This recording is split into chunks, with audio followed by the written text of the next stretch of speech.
I first met Peter in 1971 when I was a social worker in the working-class African-American neighborhoods of West Philadelphia, and he was starting work with fellow scientist Joe Iyer on the high incidence of hypertension-related deaths in the African-American communities.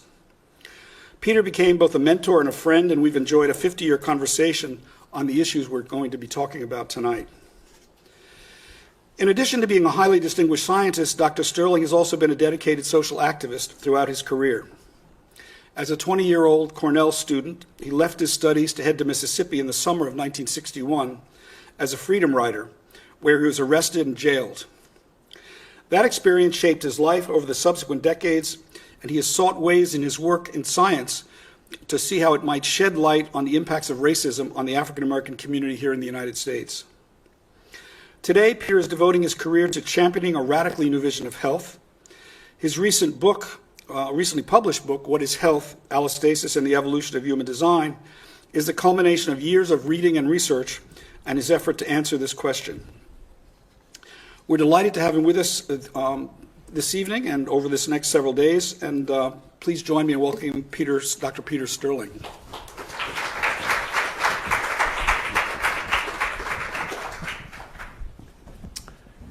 Thank you. Can you hear me now? Yeah. Oh, yeah, it's on. Thank you, Ray. It's a great pleasure to be here on this campus where I've never been before, and to speak to a live audience. I've been speaking when the book came out in February 2020. I took a swing up the West Coast from UCLA all the way to Seattle and gave a bunch of talks. And as I was turning around to go back home, COVID hit, and that was that.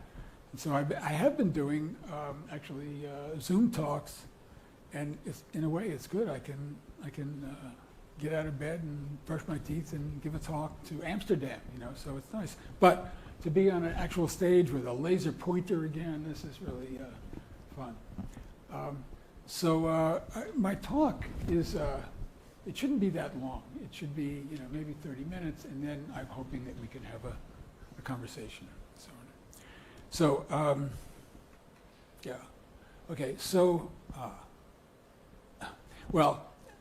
It's being slightly obscured by the Zoom material, but the point is that my day job for 40, 50 years was studying the fine scale neural circuits. I used the electron microscope and microelectrodes to study how fine circuits work in the brain, various parts of the brain, including the retina. And that led ultimately to this book, Principles of Neural Design. And the idea of this book was Simon Laughlin, who's a wonderful scientist in Cambridge, England. And the idea is that the brain is smarter than a supercomputer, but it uses 100,000-fold less energy in space. A supercomputer occupies a warehouse, and it draws 20 megawatts of electricity, like a nuclear power plant or something.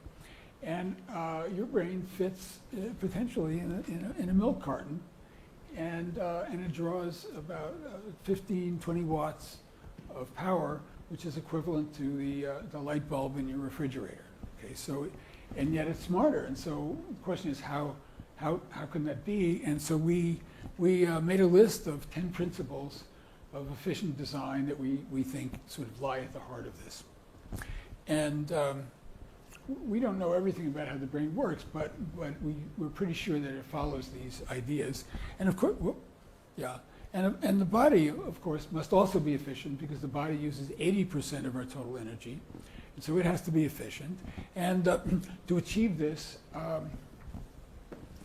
the brain predicts what the body will need, and then it regulates physiology and behavior to meet these needs.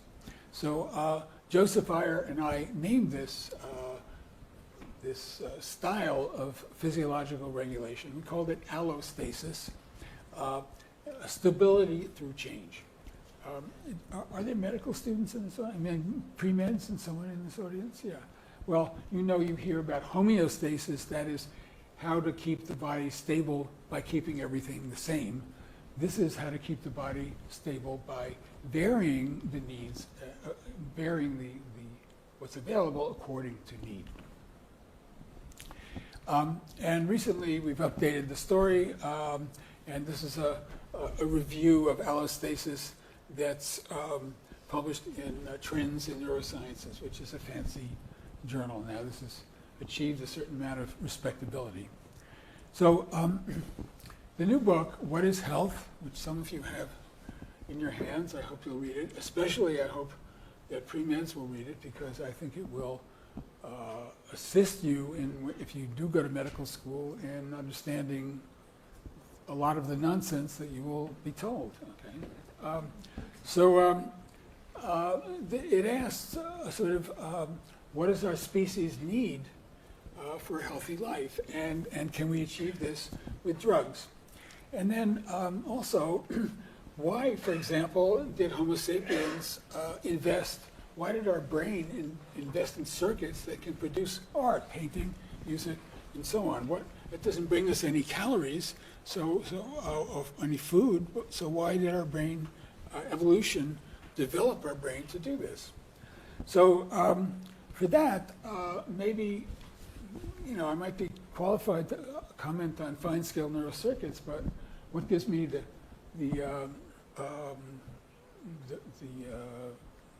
right or the authority to comment on art and music and so on?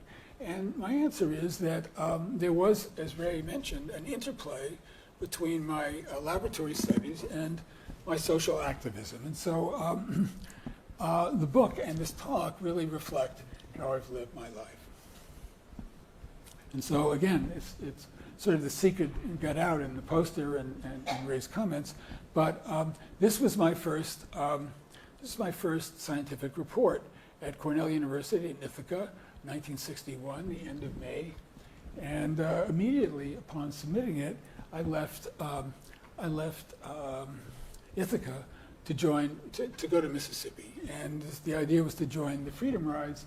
And many people, so it's 60 years has passed, 61 years now. And maybe people don't remember that at that point, black people were not able to travel on buses or trains and use public facilities, public restrooms, public places to eat.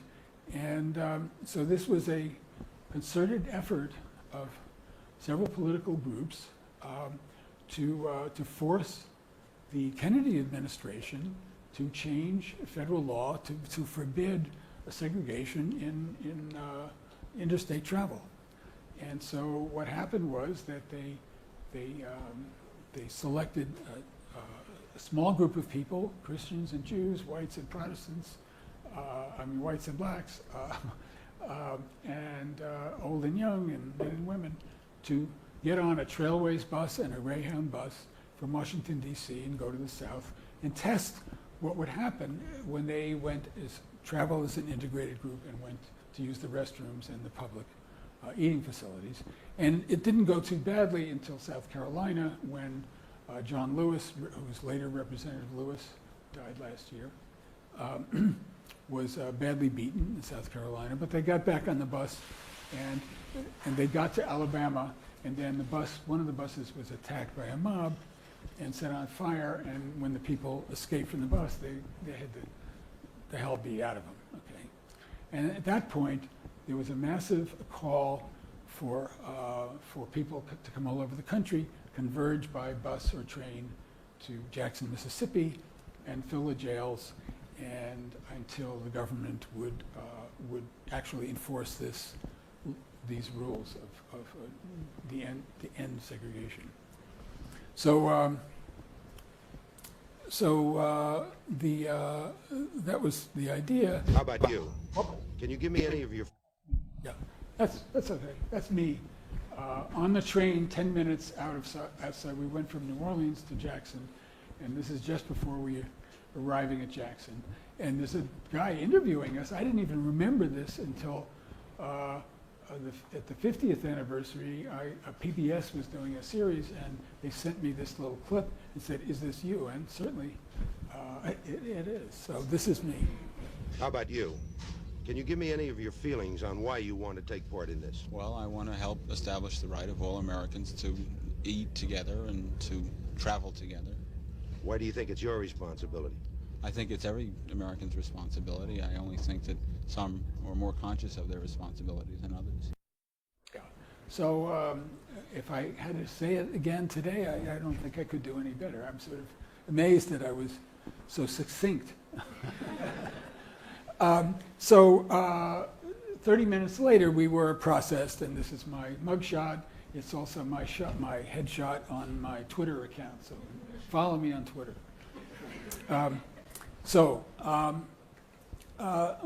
My concern for social justice, which I had sort of grown up with, I do, by the way, I have an article that I published last year on the 60th anniversary called Why I Joined the Freedom Rides.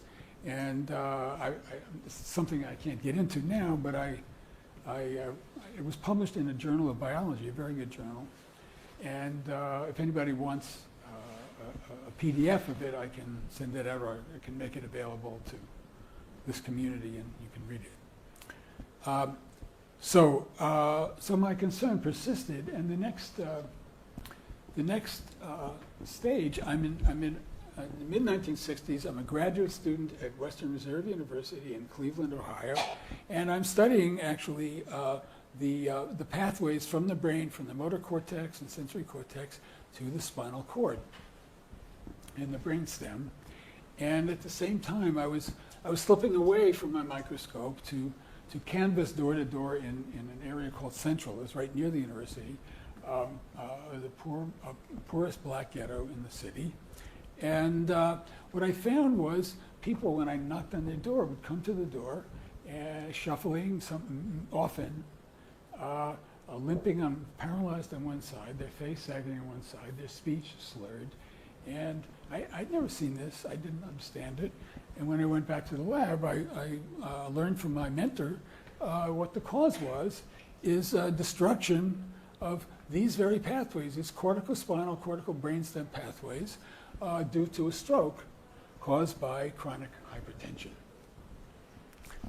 So I remembered that my grandfather had lived in Central, in Cleveland, 2 generations before me, and he'd been a house painter, poor immigrant, and he also had been segregated in this community, and he also had suffered hypertension and an early stroke. So I began to think, well, maybe social hypertension has to do with some sort of social tension.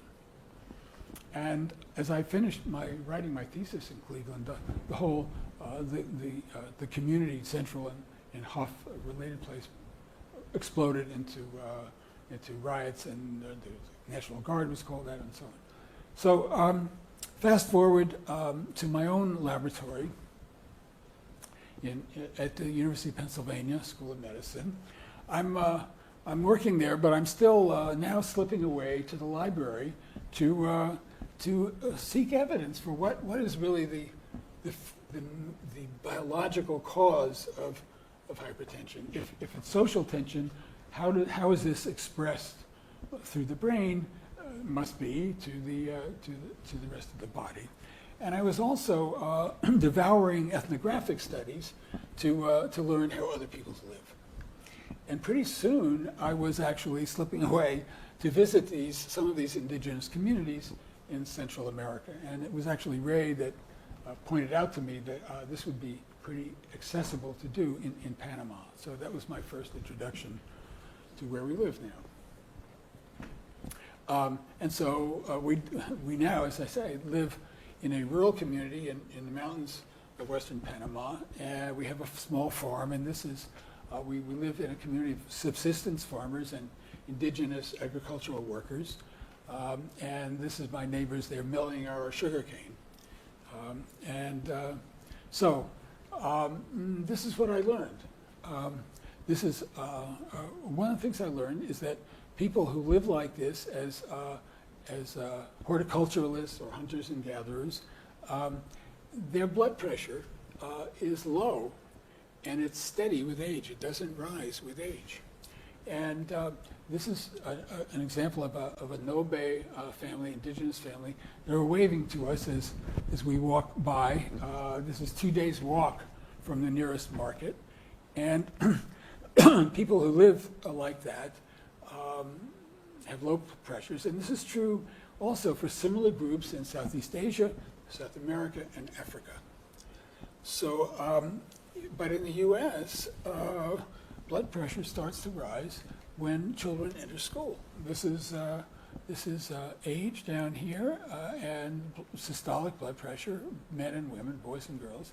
And you can see that it starts to rise around age 6.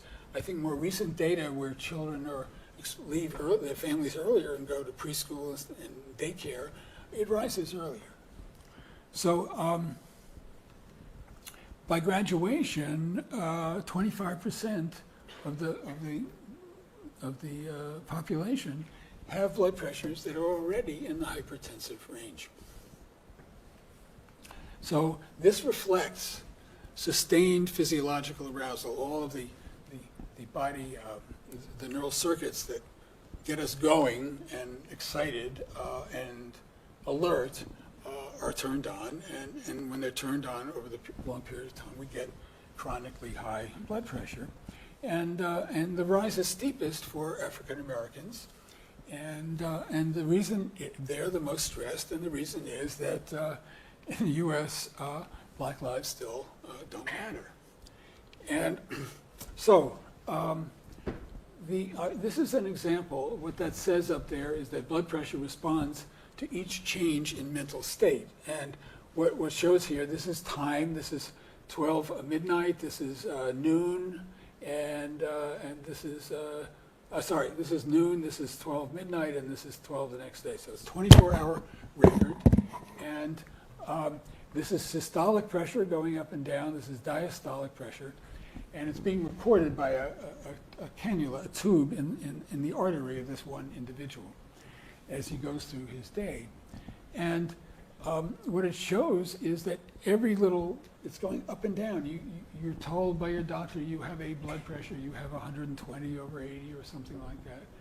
And, but of course, blood pressure is not something you have. It's something that's varying all over the place in response to what's going on in your environment and in your head. And so, so for example, here it's 3 in the afternoon. This individual is sitting in a lecture like you, but he's dozing off, and his pressure is going up here, it comes down. And then at this point, he's stuck with a pin. His neighbor sticks him with a pin, and the brain's alerted to danger, sends the pressure high, and then he looks around and he realizes it's a prank, and his pressure goes back down. And then there are these unidentified peaks and valleys, but this peak here is midnight, and he's sexually aroused. And the brain predicts that he's going to need, more higher pressure to participate in what's about to happen. And so after sex, his pressure comes down during sleep, way down, and then the next day he's getting ready to get his kids ready for school and go to work and so on, and the pressure, he's coping with his day, and the pressure goes up in a sustained way. And so this is allostasis.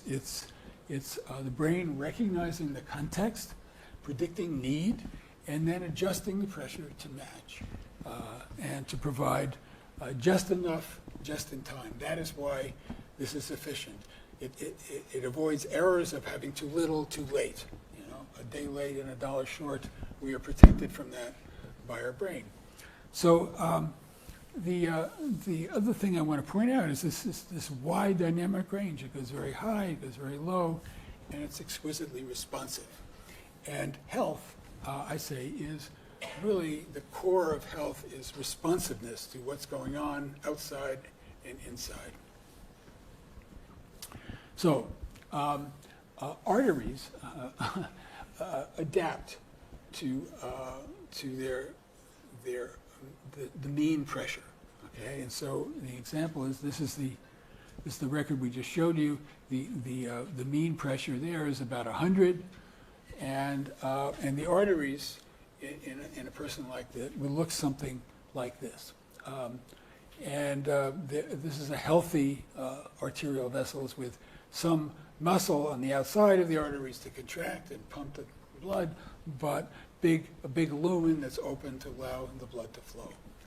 So what happens is that when you have hypertension, this is another individual with chronic hypertension, similar 24-hour recording, their blood pressure, it still goes up and down, but it doesn't go very far down. And so if the mean pressure is around 160, the arteries are really challenged, constantly challenged, and this is what they look like. The muscle hypertrophies, and it begins to occlude the lumen so that it's harder to pump blood through. And this is sort of like arterial muscle responds to this chronic exercise in a way, just the way our skeletal muscles respond to lifting weights. This is what the body does. It adapts to the mean condition. So all of the mechanisms that regulate blood pressure are controlled by the brain. Okay? When I came to Penn and I began to go to the library, I found all these articles and chapters that said it's the kidney controls the blood pressure because it pumps in salt water into the blood, our vascular system, and it increases the blood volume. So the kidney is the problem. But of course, the kidney is controlled by the brain. The kidney doesn't know how much our pressure, what we need, and the brain is what's monitoring this. So the brain controls the endocrine mechanisms of the kidney. It also controls the heart, its rate and strength of contraction by nerves, and the two things together, the blood volume and the way it's being pumped through, set the cardiac output. And the cardiac output has to flow through our blood vessels, and the brain controls their resistance, their diameter. It opens them up, dilates them, shrinks them, and so on. And these three factors together, by Ohm's law, basically determine the pressure. So the brain also controls our appetite for salt, and this is a big topic in neuroscience right now. But it's entirely clear that you need, if you're going to if the kidney is going to pump in salt water and regulate the flow of salt water into your vascular system, you need a source of salt. And so the brain sends us, out to looking for salty foods. And one of the guys who studied this for many years, J.P. Henry, concluded at the end of his career, he says, psychosocial arousal induces salt appetite, making a society's salt consumption a measure of its social stress. So now, drugs can treat hypertension. They can affect all of these systems, but when the brain sets the pressure, the drug opposes it, the brain compensates. And so, for example, the first drug that many people are given when they have hypertension is a diuretic. It causes the kidney to shed salt water and thereby reduce blood volume. But then the brain compensates by increasing the heart rate and contractility. There's a very effective drug to block that. It's called a beta blocker, and it reduces the heart rate, prevents the heart from increasing its rate. And then, of course, the brain can compensate by increasing vascular resistance, and you can block that too. And then you've got three drugs taking control of this vascular system, preventing the brain from doing what it's supposed to do normally, and you can reduce the person's blood pressure. And this is only three drugs, and many, many more. So that's fine. You can control the pressure, but now you have a system where you can't respond to the new predictions. And I'm an old guy, and I walk with other old guys as companionship and exercise. And many of them are on some of these drugs, principally the beta blocker. And when we come to a hill, they can't increase their cardiac output because of this drug. So we have to slow down and stop, basically. So it's a problem. And the other problem is that all of these, each drug that you give has multiple effects throughout the body. And that's because the mechanisms that they affect are widely distributed. It's not a side effect. It's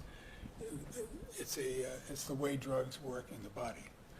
So but some of them are not so good. So for example, if you give a beta blocker, it affects neural mechanisms that control blood sugar, and it raises blood glucose. And if you have type 2 diabetes or anything bordering on type 2 diabetes, this is a bad thing. And so if that's what's happening and your blood sugar is raised by your beta blocker, well, the doctors have other drugs to lower your blood glucose. And so you end up with more drugs. And there's drugs upon drugs. And the thing is that the result is basically an ill patient who is precariously stabilized by polypharmacy, that is, bunches and bunches of drugs.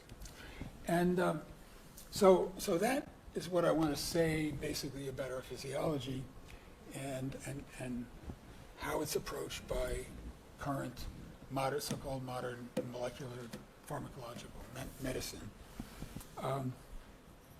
So now I want to switch to a different level of thinking, and I want to consider what are the core problems with U.S. health, and try to connect those to some aspects of our neural design, and then discuss what we need to do. So this is a graph. This is a case in Dayton, who Ray mentioned. They're at Princeton. Dayton is actually a Nobel Prize-winning economist.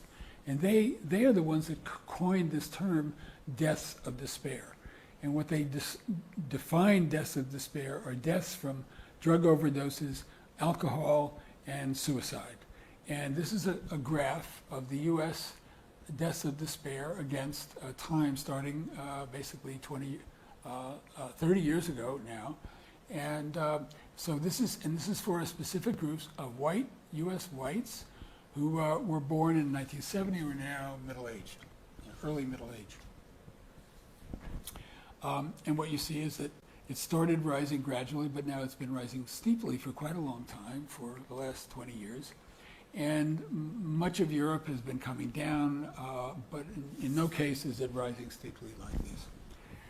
So this curve, if it was only shown for white males of this same age group with no education beyond high school, it would be fourfold steeper. Okay, and this amounts to a lot. This is 60% of the white males in the U.S. So people with the least education are really the ones who are suffering most profoundly from these deaths of despair. And I mean, there's more data on the African Americans and Hispanic and so on, all groups, men and women. But this gives you an idea of what it looks like. They're all slightly different for different reasons. U.S. and UK and Canada are showing sort of a similar trend, but not as sharp. So this is another way to look at the problem. This is, again, age, and these are different birth cohorts. So this is my cohort born in 1940, and 35, 40, 45, the life wasn't so hard, and the deaths of despair drift upward, but not that strongly. But starting around 1950, 55, and so on, you can see that the steepness of this curve grows. And so, for example, these are the people born in 1970. They're now middle-aged. They cross this line of 100 deaths per 100,000 at about age 45. But if you look at 1980, people born in 1980 are crossing that same threshold, 100 deaths per 100,000, at about age 35. And if we plotted the younger cohorts now, they're growing even more steeply. Okay? And this is part of why the younger people are so disturbed, because they are suffering in ways that are driving this sort of behavior, either suicide or overdose and so on. So obesity at the same time is rising. This is from 1970, very steeply in the U.S., from what I call foods of despair. That is, stuff that people are eating to make themselves feel better. And it's sweet and greasy, and that's what's raising everybody's levels of obesity, which interacts, by the way, with hypertension. The two of them drive each other, and so the combination is a serious health issue. And at the same time, these are mass shootings, which I call murders of despair. They're people who are just at the far end of despair that just lose it and go wild. And this is a level of despair that gun control is not going to cure. Okay, so we have to come to grips with this despair. So what is it all about? So let's first consider our huge brain. Our brain is 3.5 times that of a chimpanzee, which is our closest surviving relative. And it grows, it's smaller at birth, and it grows slowly in childhood, because to grow your brain takes an enormous amount of energy. So 60% of an infant in childhood energy that they take in is to grow synapses and nerve fibers and so on, and the brain just expands, and the skull expands with it. So, and this, of course, this is one reason why we don't grow physically. Our body doesn't grow until adolescence, when the brain is sort of asymptoting in its growth rate, and now the body can redirect some of these resources to grow muscles and bones and stuff like that to add height.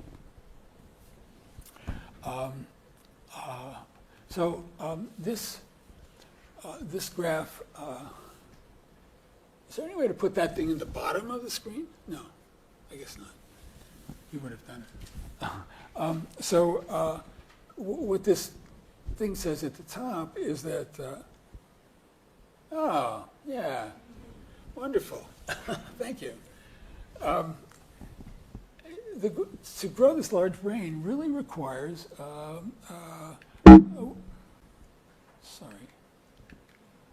it requires care from 2 adult generations. And here's why. If you, this is data on hunter-gatherer communities across all continents, collected by some really good anthropologists, very serious people. One of whom is Hilliard Kaplan, who's in New Mexico somewhere. And the point is that this is age from 0 to 80, and this is net caloric production. And what it shows is that from 0, from birth on till around nearly age 20, we're sucking, a child is sucking up calories being provided by the adults. And that's to grow the brain, and then gradually there's a period in which your body begins to grow, but it's really not until about age 20 when human growth is sufficient for young people, to begin to feed themselves, provide their own calories. And so traditionally this was provided by 2 adult generations, parents and grandparents. And if that weren't the case, if there was a nuclear family that had to provide for the growth of this immense caloric sink for a child, the spacing of family spacing would be too wide. You couldn't have a child every 2 years. It would have to be 6 or 7 years or something like that. And you really couldn't sustain a population. I mean, you would, if you lost that child after 5 years, then your population would crash. So this, to grow and sustain a population with our design, which is a very big brain, required two generations. And so what happens then at age 20, around age 20 in hunter-gatherer forager communities, the young people go off with the adults and learn how to find food in the forest or the desert or someplace, and how to sustain themselves. And this, I thought this was an extreme. I think this might be one of the most important graphs in understanding human organization and biology, because what it shows is that once you go into the forest and begin to learn the trade, the productivity of hunter-gatherers improves over the next 25 years. Okay? They get better and better at it. You're hunting and gathering is not something you learn in a day. It gets better and better, and then by age you peak around age 45 after 25 years of study, and then you can sort of hang on into beyond your 60s. You're still sort of taking care of yourself and contributing to the community, and so what that means is that for 200,000 years, since we emerged as a species, hunting and gathering were challenging careers. They required a lot of studying, a long study and practice, and I can't even remember what that says, but it doesn't matter. That lent meaning to our lives, basically. You had something to do, and of course, the people here who were contributing to the young people, those are the grandparents. Okay, people by 40 you would be a grandparent, 45. So a lot of this contribution to our younger population is from the grandparents. So the next point is that every brain is different, and brains specialize in order to conserve energy and space. And this is one of the principles of neural design that I wrote about with Simon Laughlin. And so this is a view of the left hemisphere. Every square millimeter is occupied by some specific circuit, and that does some specific job, and that's an efficient way to organize the brain. So we have about 200 specialized cortical circuits for vision, for language, for hearing, decisions, and so on. And when we reach this limit, of course, you can't expand the brain. So once it's filled the skull and stopped growing, you have maybe 200 circuits, but you can't add more circuits, and you can't add much else without removing some other things, which is why we forget stuff, to make room for new stuff. So when we reached this limit, there was still a way to improve our species' intelligence, which was to specialize across brains. Each of us gets some different set of circuits, and so each of us has a unique set, and of course, we have some innate talents because of these unique sets of circuits. And when you have a talent, a special circuit, you practice it because that is the most rewarding thing. That's something you learn quickly, and you don't struggle with so much, at least at first. And so what that does is to produce a community of experts: a hunter, a healer, a navigator, a musician, and so on. And so communal intelligence outcompetes a design where everybody is the same. And, that's great. It makes us awesome as a species. But it creates sort of costs and problems, and one is that there's mental distress. I mean, each person is strange in some way, different from everybody else, and it's sometimes hard to bear. The other thing is that it creates interpersonal conflicts, and two smart brains competing for something, can cause a lot of damage. But of course, to benefit from this design of communal intelligence, we have to cohere in some way, find ways to overcome this, and that is achieved by what people call sacred practice, and what I would define that as practices that words alone really can't express, and so that is why our brain invested in these costly circuits which go beyond collecting calories. And so, for example, with the emergence of our species, very quickly, we had artists, people. So this is a cave painting from Indonesia from 44,000 years ago.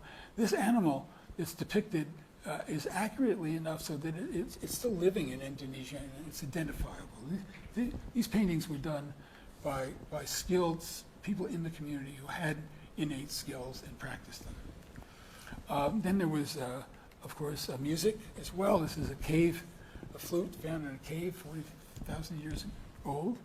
And of course, what doesn't show in the paleontological record is dance and poetry and telling stories and jokes and stuff like that.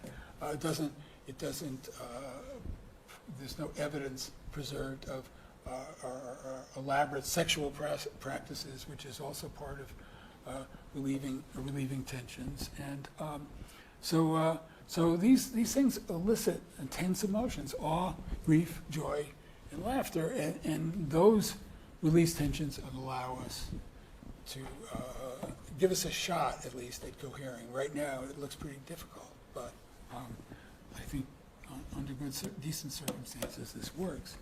And so, after 200,000 years of this communal intelligence, we got a steam engine.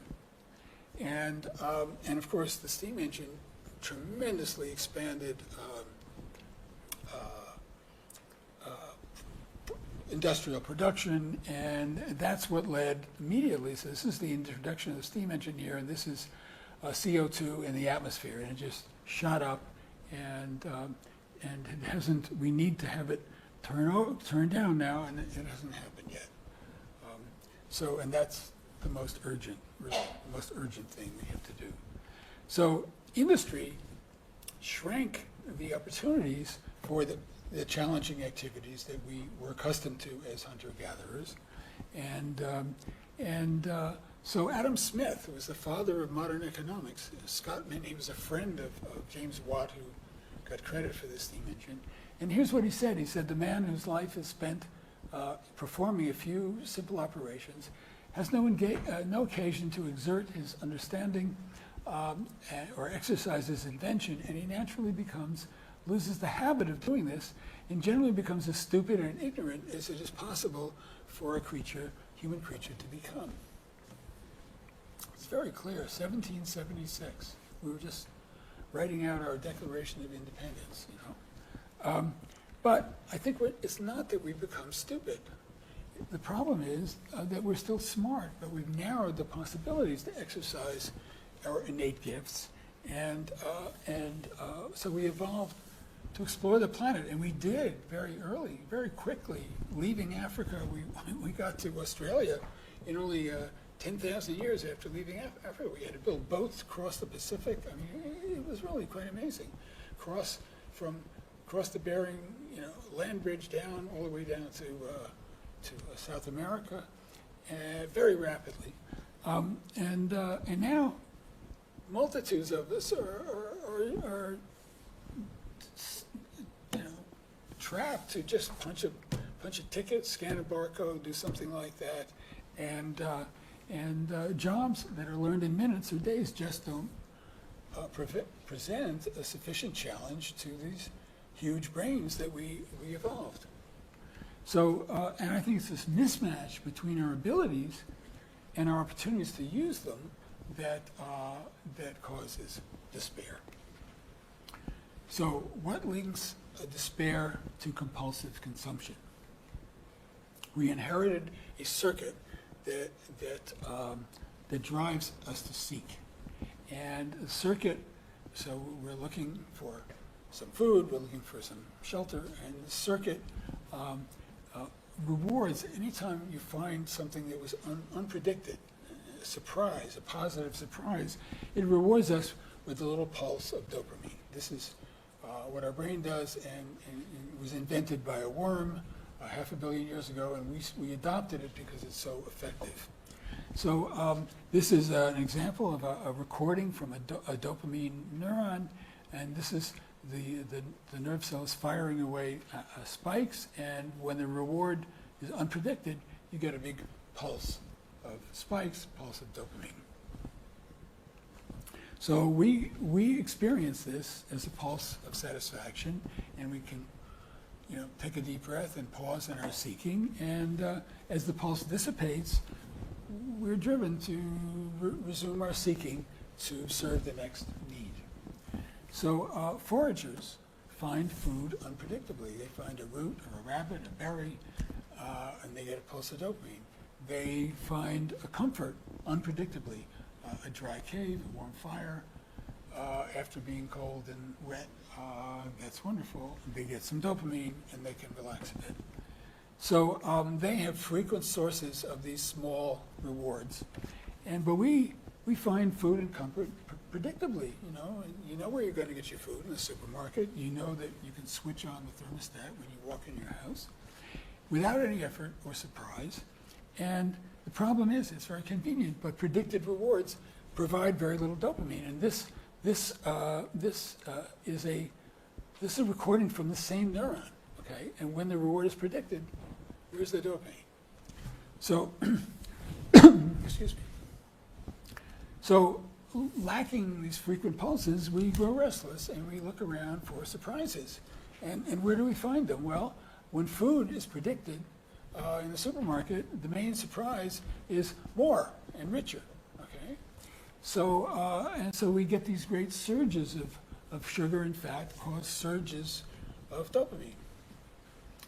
So, but the problem is that if the surprise is more, the next surprise, once you get used to more, the next surprise has to be even more. And so we're driven by this arrangement to go from a Mac to a Big Mac to a Whopper. And of course, this just stands for every other thing in our life, the size of a car, everything is driven by this this need for surprise. And this is something, of course, that capitalism is brilliant at exploiting. So the brain, of course, adapts to each of these surges by reducing its sensitivity. This is the way the brain works, is you change the level, you raise the level, the system adapts.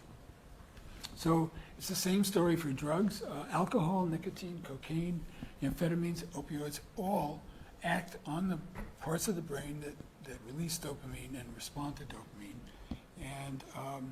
and give us these surges of dopamine, and to which we adapt. So I want to make the point very strongly that when you read the literature, it talks about substance use disorder. It says addiction is a disease, it's a mental disorder. Alcoholism is a disease. This is wrong. This is just a misunderstanding of actually the way the brain works and physiology works. We have initial consumption of any of these drugs because it's a natural effort to escape our lack of these little small pulses. So we start on some drug or food or activity that will give us a good surge of dopamine. And then, of course, the escalating use, which is part of addiction, is just a natural adaptation of the neural circuits. So this is the way our retina works. If you're adapted to this level of light, and a great flash of light hits your retina, it turns down sensitivity. And this is the way the body works in every respect. So it's a real misunderstanding, and it's a sort of a denial, head in the sand sort of denial, to call these problems that we're facing, to call them individual disorders, something wrong with your brain. It's not true. Okay? So, So in summary, health, I think, is responsiveness, and it's adaptation to this continual change of just enough, just in time. And it involves predicting needs and minimizing errors, and that's why it's efficient. Allostasis is all the processes that support predictive change. And you learn in your classes about homeostasis, which is correcting errors. Well, we do have these mechanisms to correct errors, but that's because lots of things aren't predictable. And so if they're not predictable intrinsically, we're going to make errors, and we need those mechanisms to correct, but it's not the basis for organizing our physiology. The first cell, for example, a cyanobacterium in the ocean, evolved a molecular clock that could tell when the sun was going to shine and when it would be not shining, and that's the time to make DNA, when the UV from the sun is not going to destroy it. So this was a very important single cell prediction that we now have incorporated into our brain. The first brain of a worm predicted all the worm's needs and learned to find the resources to keep the worm going, and it used this dopamine circuit.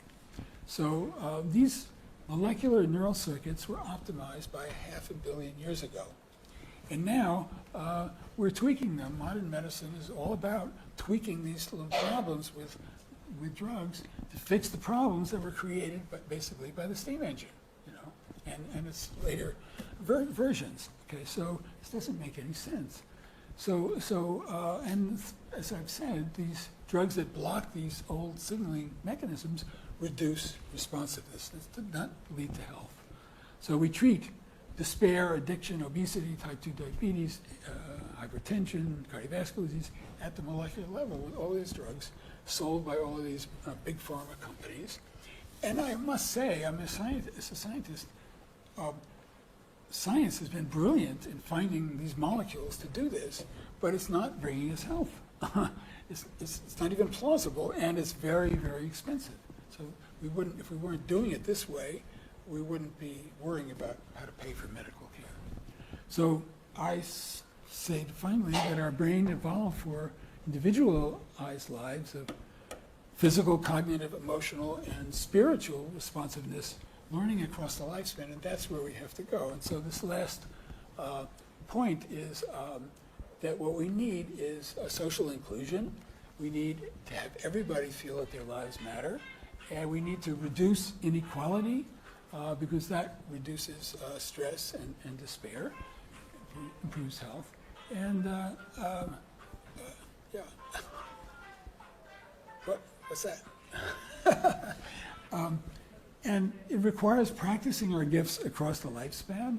And we now face that automation is reducing job quality, but we don't need more jobs. We need challenging activities. And we have to keep that in mind. And we need to expand these sacred practices to relieve the tensions that are caused by our strangeness. And so now we can click for products of these sacred practices. We can get our music from Spotify, Netflix, SPN. We can get sex from Pornhub, all virtual, but vicarious experience is not going to substitute. It doesn't provide the dopamine we need, and it just escalates our unhappy search for it.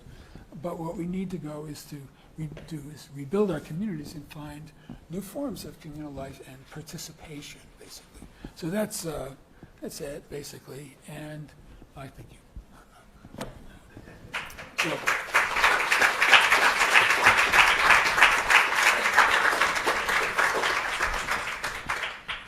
what we'd like to do now is just invite questions from all of you, and there are people online, I think, on Zoom, and we're welcome questions through the chat. Would you sit down here? Turn on my microphone is what I'm being included to do. Okay.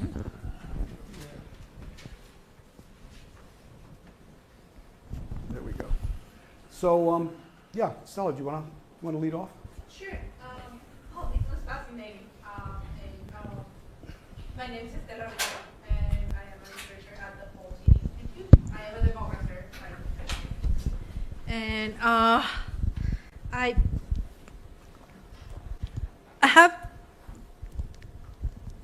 I don't want to say I have 3 questions because but I have 3 questions. They are kind of related.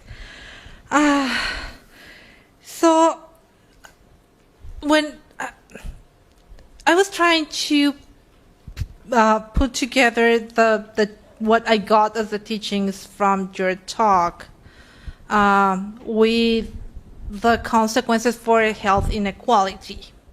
And there's something that I don't completely understand, so I need help, you to help me square these things out.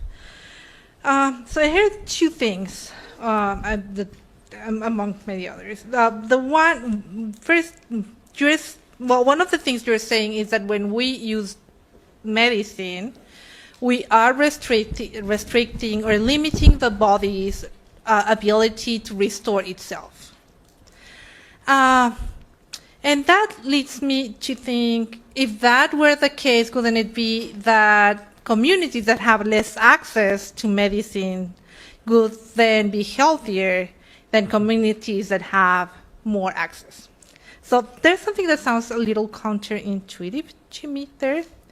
And that's also linked to another thing that you said in terms of, okay, so we have our needs satisfied, right? Let's stop, Okay. because I can't remember them all, but I That's can fine. respond to That's that. fine. That's a very good question. Okay, so isn't it, aren't I saying that the poorer communities should have better health than the rich ones? Well, it's complicated, but in some cases it's true. I mean, for example, if you live in my community of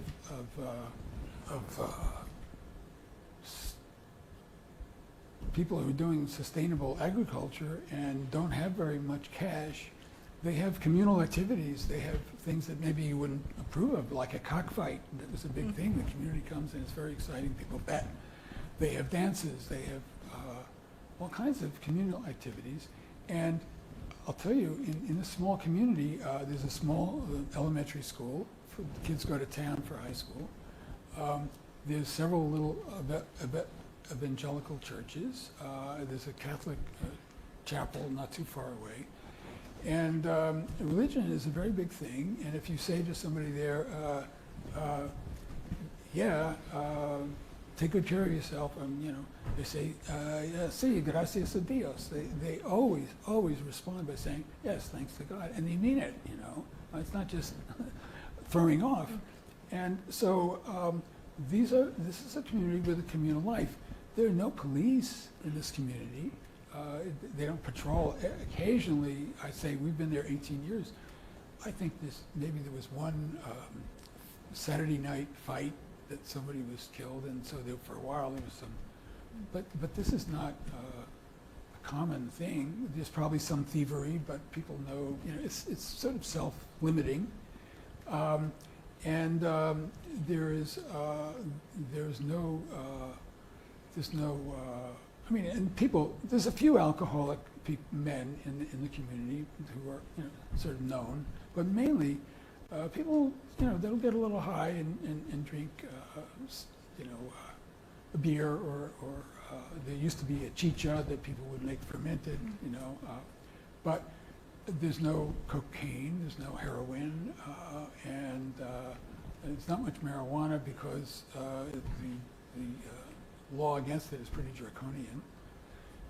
So in these sorts of communities, the people who raise the coca leaves are not cocaine addicts. They chew a little coca, the people. So in these communities, these drugs are used to get maybe a little high, but not, and sometimes they're used ceremonially as like ayahuasca, which you probably all know about. It's used to maybe have a vision, communal visions, but they're not used to substitute for a life. So right there, the drugs of abuse, the level is way low. The violence is way low. There's nobody sleeping on these streets. Somebody will take you in. There's if people are hungry, other people feed them. And so the level of social care is very high.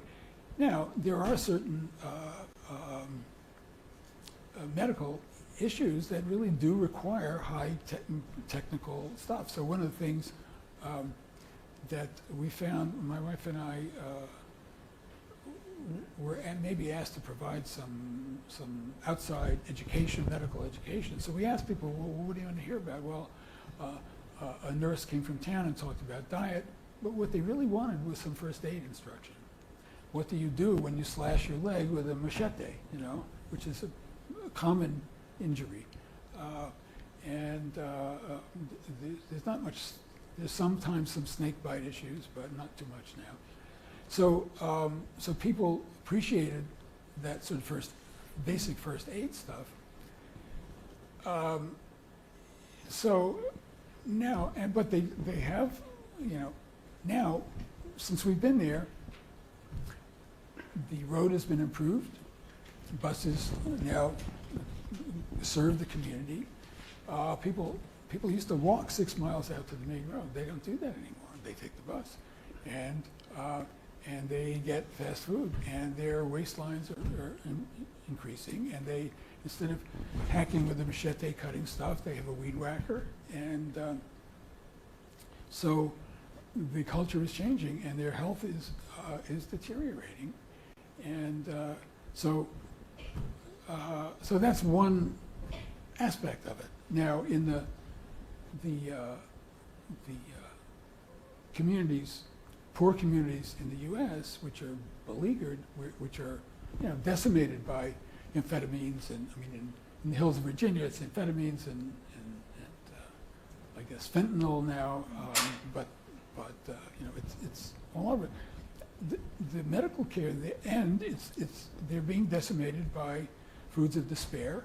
The medical community that's really not treatable. I mean, people, so wherever you are, if you're getting treated for type 2 diabetes and hypertension and stuff like that, these drugs have been around for a long time for hypertension, and people don't take them, and so it's not controlled.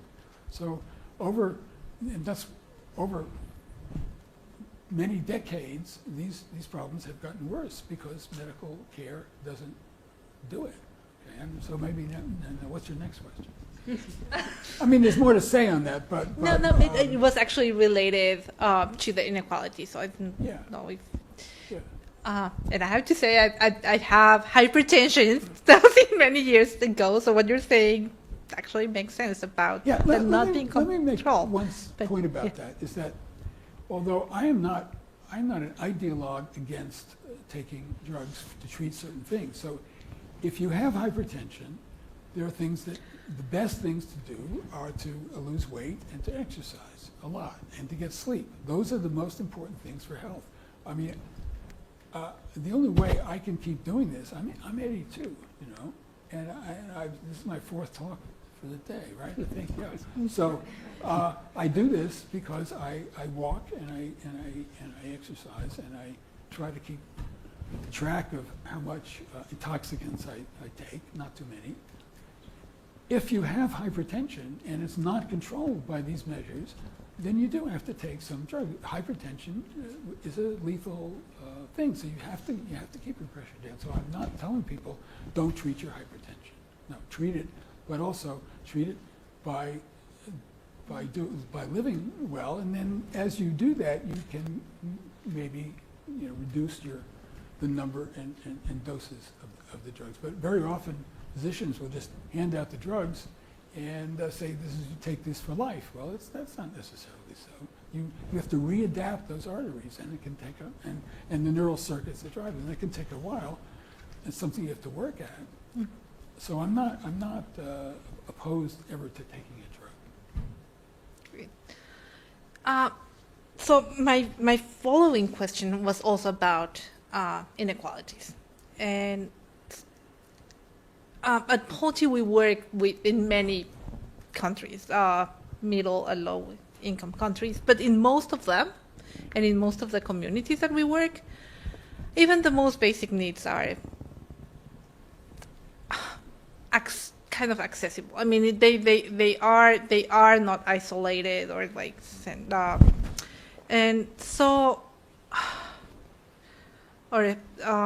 so the question is, the other thing you were saying is that the more you have, or the more that you have some of your needs satisfied, the more you're going to expect, right? And and that again leads me to think, okay, but if that's the case, wouldn't it again be that richer people who have more are seeking and are seeking more artificial pleasure, and wouldn't that be the case that they would be the ones that are less healthy? And I don't think that, I mean, that's not happening either. What's your question?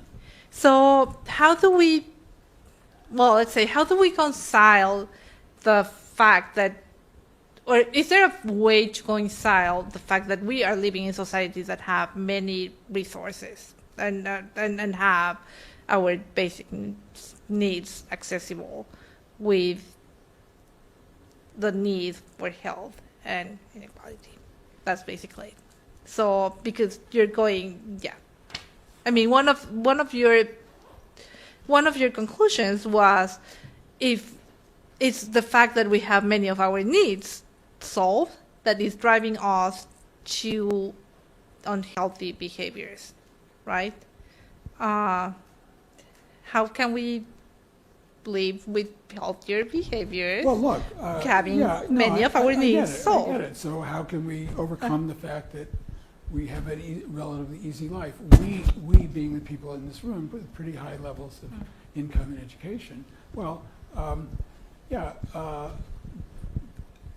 first of all, you know, Europe doesn't have this problem, okay, to the extent that we do. They're out there, they're exercising, they're doing stuff, they're engaged, and for many aspects of their social organization, they are engaged, and so they just have lower levels of all of these social problems than we do. So one thing I suggest is take a visit to Europe. It's very inspiring, actually, to see all of the public facilities they have, the way that they exercise, that they eat decent foods. They don't just live on Big Macs and Whoppers and so on. They have an interest in non-vicarious activities. So that's one thing I would say. Yeah. Yes. Thank you so much for your talk. Excuse me, my name's Marie Donahue, and I teach biosocial determinants of health. And boy, oh boy, does your material resonate. I do have to thank you for this book, because I'm working on, our next unit is going to be the opioid crisis, and I see a lot of material that I can add. Sure. What I want to say, in addition, I was going to ask about Europe, but I think another thing, when we think about health, it's obviously not just the physical.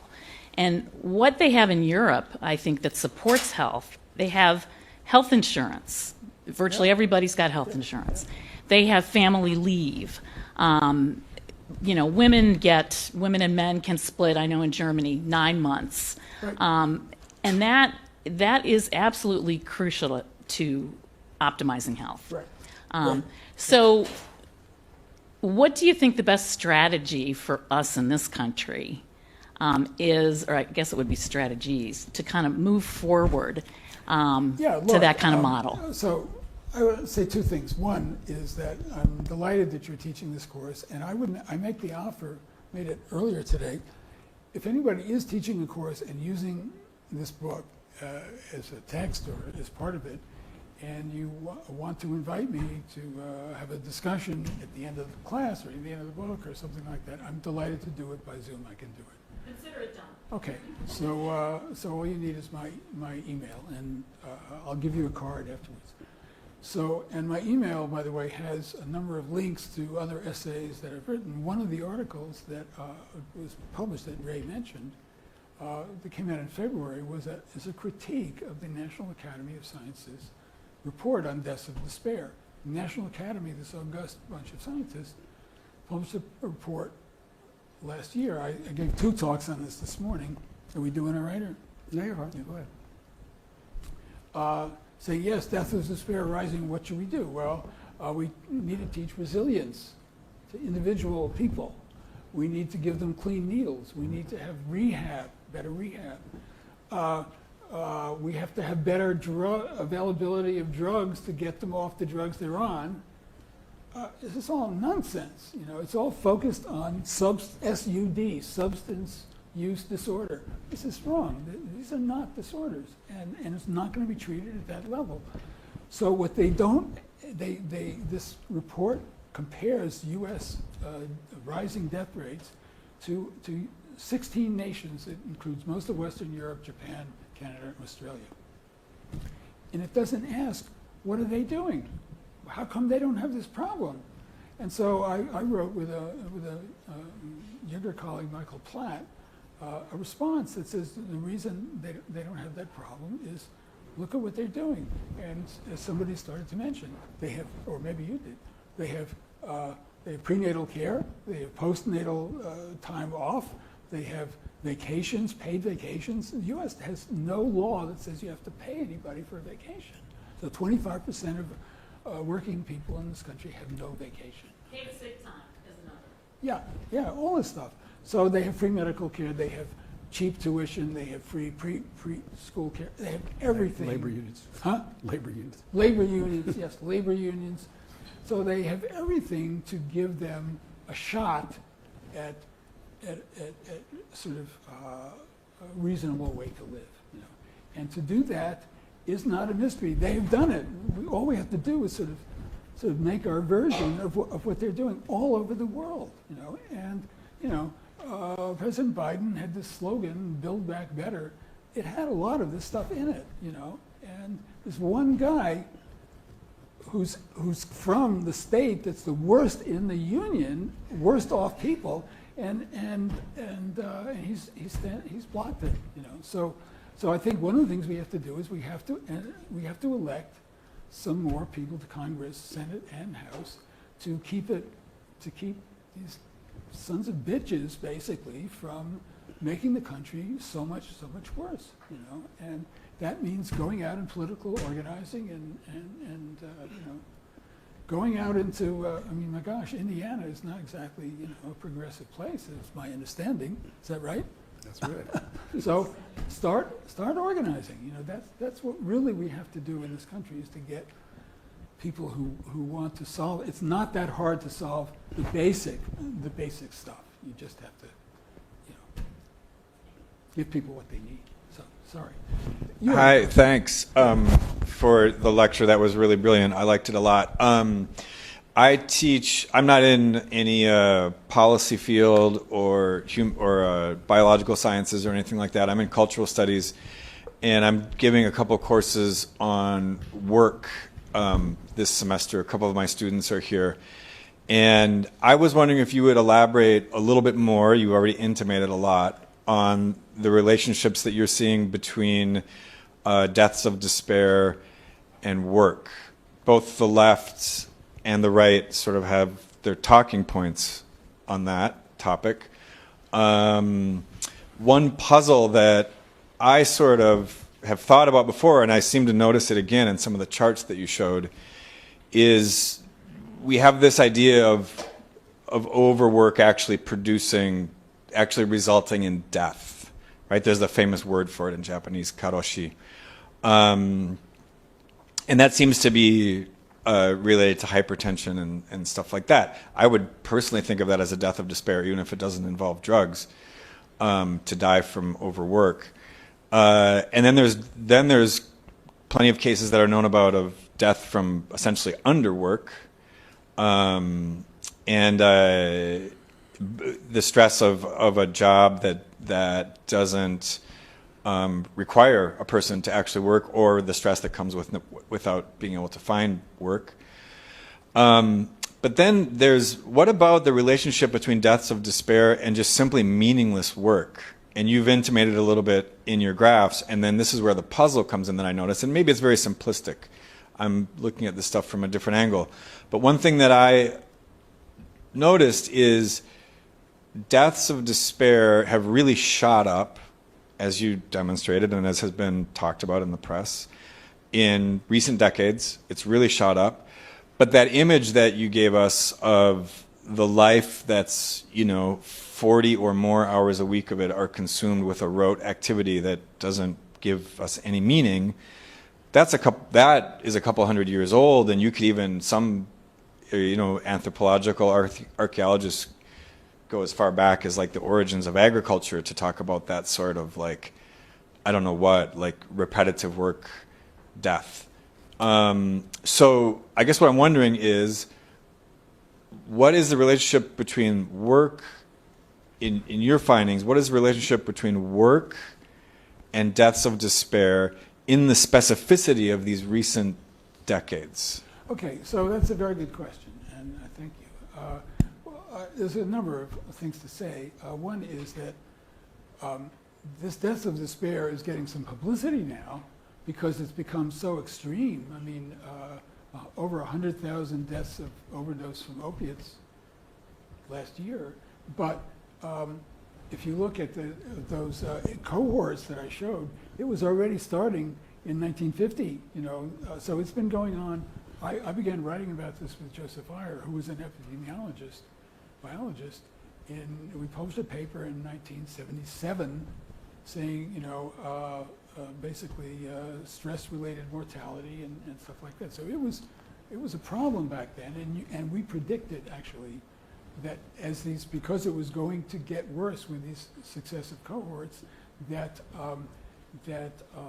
we would see this rising deaths of despair, and this is we predicted this in 1977 because the evidence of its beginning was there, and it's built into this population. In the meantime, this is the period, of course, where this immense flowering of biological medical sciences in the U.S. Been a huge investment, great, brilliant successes. I've benefited from it in my own career, but it hasn't improved health. Okay, so I think we have to abandon that idea. In terms of work, it has gotten worse because so in the 19th century, before good old Henry Ford, people had cooperative work. It was hard work. I mean, if you walk along the B&O Canal, that was all dug by hand. There weren't machines to do that. I mean, men worked hard, and they were tired, but they did it together. And then what we got very early with in the 1900s were these time study guys, and a very important one. I think it's worth reading. Frederick Winslow Taylor. Yeah, I think that's what it is. He was one of the early efficiency experts, and he wrote a book and he testified to Congress how you improve the efficiency of work. Well, you take the biggest guy, you give him a shovel that's just matched to his physical thing, and he works, and you pay him extra on the side, and he shovels like crazy, and he sets a standard for the rest of the guys. They're going to meet it. So, and this was done in every industry. And how many people in this room actually have seen the Charlie Chaplin movie, Modern Times? Yeah. Okay. Well, it's a hilarious movie, and it's so moving, so poignant. It was made in 1936 at the height of the Depression, and you can get it on YouTube. You just click, put it on your laptop, and it's an amazing movie, and it's describing the dehumanization of the workforce by the assembly line, and that was in a period when the CIO unions, the auto workers union, and the mine workers and the steel workers and the longshoremen were organizing unions to defend themselves against this kind of stuff. So it hasn't always been this bad. It is just in the last century, it was part of the rise of capitalism, and the workers defended themselves, and now the unions have really sort of disappeared, and they need to come back and stop this. There are two books that I haven't read, okay, but I'm recommending them anyway. One, they're both by a man named David Graeber, who died very young last year. I can't remember why, but he wrote a book. He was sort of an anthropologist, ethnographer, and he got involved in the Wall Street movement, the Occupy Wall Street movement. And he wrote a book called Bullshit Jobs. And and I've read, bits and pieces of the summary of it. It's on my list, but I think it's probably worth reading. And it says, here's 4 kinds of jobs that are not necessary. We don't need them. They're hierarchical jobs. Imagine. I'm always struck by when you call some call center to something that says this call is monitored for quality purposes. They have to spy on people to make sure that they behave well. Imagine, because it's such an unpleasant job that you have to listen to these people screaming at you all day, and so, but that somebody will fire you if you don't say everything just right. So, we need to, if we weren't driven by this insane capitalist ethic that everybody has to work doing nonsense things, people could hunter-gatherers spend a lot of time sitting around the campfire, talking, telling stories, schmoozing. They weren't working that hard, and they didn't accumulate lots of stuff because they knew the stuff was out there, and maybe if they didn't find it today, they'd find it tomorrow. So the whole level of intensity of work has intensified under capitalism, and my friend Joe Iyer actually published a paper where he analyzed the business cycle and the death rate together, and he published a paper called "Prosperity as a Cause of Death." And it turns out that the death rate, age-adjusted death rate, goes down in the periods of unemployment and recession. And the death rate goes up with prosperity because people, as you said, are working themselves to death, basically. And this is a paper that has been cited and has been confirmed many times. So you think the boom is good for everybody. It's not. It's not good for people's health. So that's one. The other book by Graeber just came out last fall, and I think it's called The Dawn of Everything, or something like The Dawn of Everything, and it's basically a description of saying that the story about human development is that we needed, the larger the groups, we needed more hierarchical control, and we needed these big governments to run us. And basically, he's an anarchist, and he said, no, there's anthropological, there's paleontological, archaeological evidence that people could manage themselves. They didn't need bosses and generals and all this stuff to manage. We can manage our lives. And I certainly see that in Panama. In small communities, people get along. They don't need governors. So Peter, I think you got some other questions Yeah. in the room here. I was just wondering, the gentleman back there asked about Japan, and I taught in Southeast Asia, and I noticed they have low rates of obesity comparatively, but higher suicide rates. So I don't know if you could talk to that, and a lot less things in their homes. So kind of overt consumption where people just stuff their homes with things. What's the difference between Japan, a highly industrialized nation, and the U.S.? Because I know they don't have everything that Europe has with maternal leave policies and workers. They have a lot. Yeah, no. Japan has a lot of this, and the idea that they have high suicide rates, I would like to see the data because I don't think it's true. People used to say, "Oh, Sweden has socialism, but they have high suicide rates." They don't. They don't. So it might be faulty. This is an impression somehow that people have had. Japan does not. Suicide in Japan, has a dramatic role and storied. It can be a very dramatic thing, but the rates are not higher than they're not like they are in the U.S. Okay, and I just had one more question. It seems kind of like Marxist theories. Well, I guess this is two. My grandma worked the factories in World War II, and my dad, she's a school teacher. She likes using her brain, and she was. And my dad's an engineer. He worked manual labor for years before he became an engineer.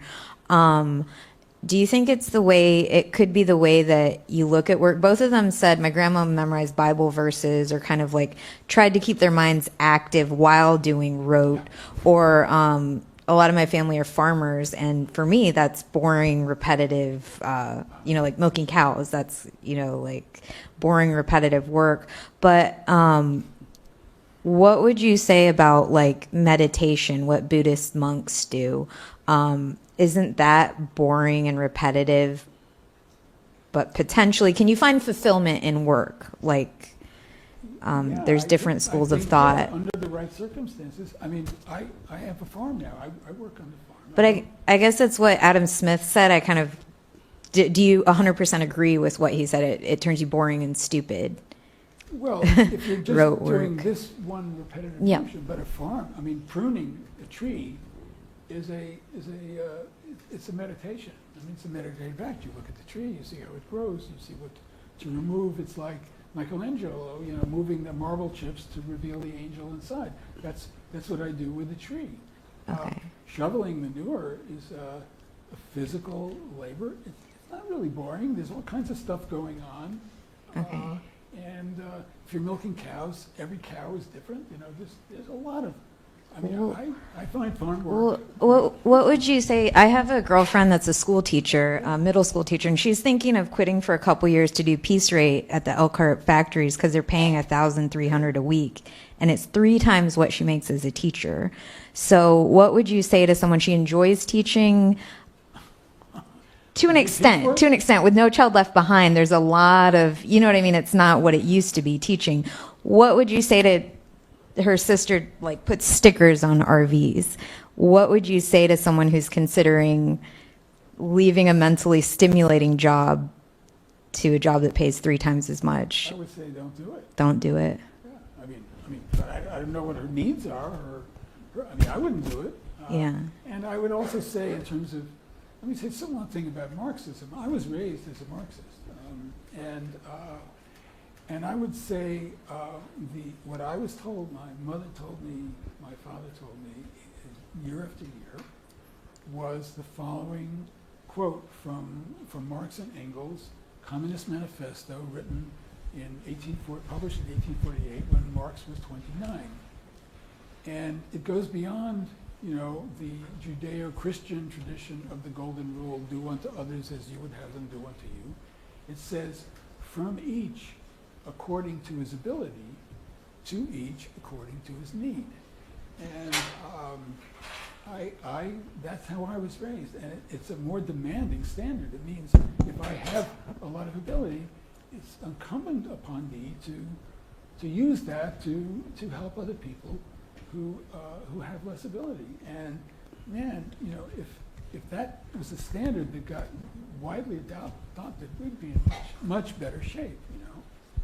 I think Marx, in the end, made a mistake in thinking that we would evolve toward this communist state in a natural way because there are laws of history. Well, we're animals. I mean, we evolved. Darwin is the one who got it right. And so we can't expect to evolve into some great, wonderful thing, but we can move there with the attitude of from each according to his ability, to each according to his need, and that's what I stand by that. So it's 7 o'clock, and I want to be respectful of people's time. We've gone over a bit. I know that we have a bunch of questions, I think, online, but I think we're going to be able to get to them. I want to thank Peter for a really stimulating conversation and some really creative thinking. I don't know whether there's any of you here that are thinking about going to medical school, but I think earlier today he advised anybody who's thinking about going to medical school to read his book before you go so you can bring some tough questions to your professors at medical school before you get there. And you're not necessarily going to buy into the same curriculum they've been teaching for 40 years, I think is the way he put it earlier in the day. I want to thank our colleagues at the Clow Institute here at the Keough School, as well as our friends and colleagues at the Neuroscience and Behavioral Sciences program here on campus for joining with us and bringing Peter here. So if you'll just join me in thanking Peter and for a great session. Well, thank you all for coming and sticking picking it out here. This is, And this is the book, Yeah. and I think there's some that were available outside for a very reasonable price.